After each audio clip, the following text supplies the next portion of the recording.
you really picked up on Instagram back in the day. And I want you to talk a little bit about how that happened and how you like low key bought your way there at first. Yeah, well, it's so funny. I feel like an old person being like, when soda pop used to cost a nickel. Like, Hmm. when I talk about buying Instagram followers I think I bought them in 2013. So exactly 10 years ago. And to buy 40,000 Instagram followers in 2013, I truly think it was like $4.99. Like, I think it was like Hmm. less than $5 because the whole like in 2013 it's hard to remember how the concept, like the word influencer, hadn't entered the English language yet. Like we didn't have the concept of like, you know, hashtag ads and influencer marketing and just this whole scaffolding and ecosystem that surrounds like influencers and influencing now didn't exist. And so buying followers was sort of just seen as like a vanity thing. At least that's how I saw it. Because, to buy Instagram followers today, they're so much more expensive because, it's to buy them today is to make a very like morally, I would say anything morally questionable to morally bankrupt decision because like followers are a social currency that can be cashed in for literal cash, but also free trips, free clothing, Hmm. cloudier friends, like name your prize. But back in 2013, it was just sort of like a number on a screen to like have like a K after your followers. Like Hmm. Selena Gomez she didn't have more than, I don't know, 100,000 followers. Like Instagram was still this coastal app that like only urban coastal teens were using. And I bought 40,000 fake followers just because honestly, I always thought that someday I'd be a famous memoirist. And we talked about this on my balcony, how we both always thought Sloan and I both grew up in Virginia, and growing up in Virginia, both Sloan and I feel like I'm giving tell me if you don't want me to tell No, your you like go ahead. craziness, because I just think you're just such a wonderful person, and honestly, I want the world to know. But Sloan grew up in like, didn't you grow up near like Leesburg, like sort of like Yep. more rural Uh-huh. Virginia?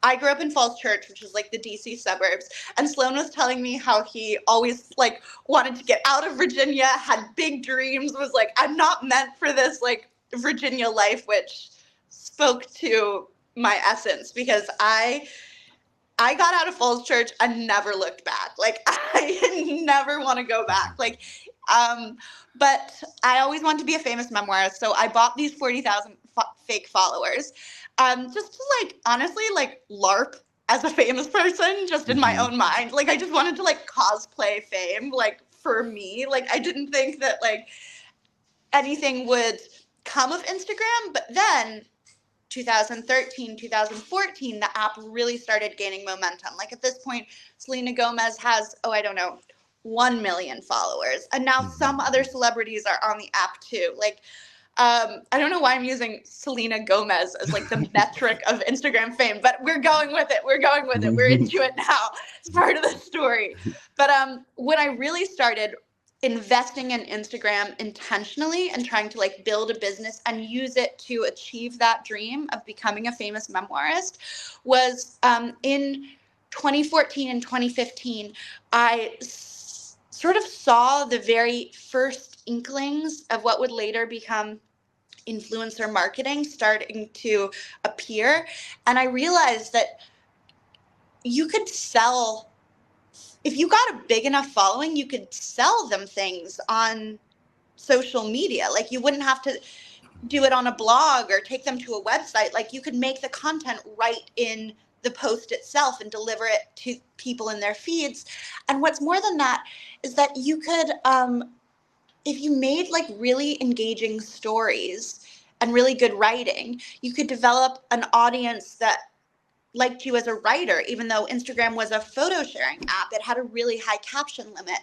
And I also realized that you could target your ads if you bought posts from other accounts. And because this was like 3 years pre FTA, like Federal Trade Administration laws about disclosing hashtag ads, what I did was I bought ads. and this is really soda pop used to cost a nickel as well. I would buy packages of 10 ads for $50. And so that's $5 a sponsored post. And these accounts thought that I was throwing my money away. Like they thought they were scamming me. Like I'd be like, please take my money. And they'd be like, are you sure? And yeah, I knew that I wanted not just followers, but readers, and not just readers, but readers that were predisposed to become obsessed with what they read. So I targeted like book fandom accounts. Like The Fault in Our Stars was really big that summer, like all the Green Brothers books, The Hunger Games, obviously Harry Potter. I was at Cambridge University, so like that was really my demo for sure. Let's see, Pretty Little Liars, Gossip Girl, like any book series that had like a lot of mainstream appeal, usually because they'd been made into television or movies. And so I bought ads and I would look at how these book fandom accounts like wrote their posts.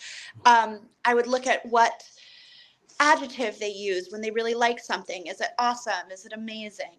What emojis do they use? How many of the emojis? How many exclamation points? Like, what's the punctuation like? Is it all lowercase? And then, because this is illegal now, but I cannot emphasize this enough, was not a crime in 2014 because the law wouldn't exist for years. I would write in the voice of these book fandom accounts being like, look at this, like, this girl writes these amazing stories, like go follow her. And then once I got enough real followers, like a couple 100,000 actual fans to go with my 40,000 bot fans. And I think the 40,000 bot fans were really helpful because they helped me grow faster, because when I bought those ads for myself, they were stickier and like had a better retention rate from like the turnover, is that the right word? I don't fucking know. I'm not a business person. I don't know corporate speak. It's like the conversion or something, like click conversion. Yeah, it had better conversion because people saw the social proof of like the 40,000 followers. And so then once I got like a couple 100,000 real fans, I started to have enough natural organic engagement on my page to start like qualifying for, I think it was called the Explore page on Instagram, or the Discover page, or I feel like they've changed the name. I don't fucking know. And then the account started growing naturally. And so, yeah, I feel like, you know, I've been on the internet for 10 years, and I think each year I've been more famous, infamous, notorious than the last. But I think people do forget, especially if they've joined the Calloway journey recently, it's easy to forget that I've actually like been an influencer even in like the earliest days of before the word existed for 10 years. And I've been, yeah, the Killing first it. 5 years, the first 5 years I was a fairy tale. The next 5 years I was a scammer. I really Yeah. hope the next 5 years I'll be an author. Fingers crossed. Well, I think it's also really like you're like a case study in a way, because like what you were describing about influencers, it really clicked with me, because like before that we followed celebrities or famous people, and this platform gave you a medium to kind of build yourself up as someone like a normal citizen who is interesting enough to follow, and then people start to behave like you are some celebrity, and ultimately you started building this like Instagram career back in 2013. How did this kind of bleed into you going to Cambridge? Yes. Well, so when I bought the 40,000 bots in 2013, I was still going to NYU. I applied to Cambridge 3 times and they rejected my application the first 2 times. There was a period in my life when I was like a sophomore at NYU, and everyone I knew, except for my mom, was like, Caroline, this is your life. You gotta let the Cambridge thing go. Like, I'm sorry, but you're crazy, and this is not happening for you. Like, look around you. This is your life. Like, you go here. Like, you go to NYU. Taylor Swift's alma mater. A big misconception, that I want to clear up right now on this podcast is that I fucking love NYU, and I loved it before Taylor Swift became an alumna, but I love it even the fucking more now. But at NYU. Why Cambridge? Like what's special about Cambridge that you were so fixated on going there? Yeah, I think,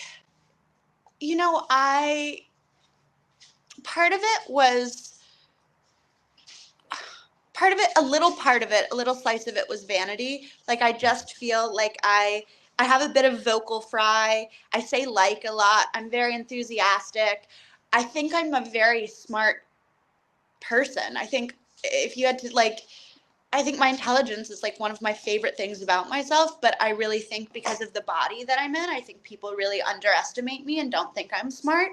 And because I refuse to like calm the fuck down and like not act like a little like yippy golden retriever, people really see it as like a mark of my, as proof of my stupidity. So I think a little part of me just wanted the intellectual validation. And I ended up lying on my application to get I in. saw your transcript. I know, but to be fair, I didn't cheat while I was there, so I did do the coursework and I did get the degree. So like I was able to do the work. I just was not. Yeah, I ended up lying on my application by I got I think a D plus or some sort of Mm-hmm. D in ancient Greek my senior spring at boarding school, because I was really in love with this guy and he had a free period during my ancient Greek class and I was so besotted with this little fucking squash player at Exeter that I would go and fuck him instead of going to ancient Greek class, and I almost failed. So I forged my Exeter transcript. Like I literally photoshopped it to like an A minus, I think. And then I lied. So I had a bunch of AP scores. I had like fives in, I think, Italian, art history, one English literature thing, and one Latin test. But there were two Latin tests, like two Latin APs and two English lit APs. And I had 1 5 and 1 4 for both Latin and English. And then I lied and just said that I got fives on both. Do you think those lies essentially got you into the school?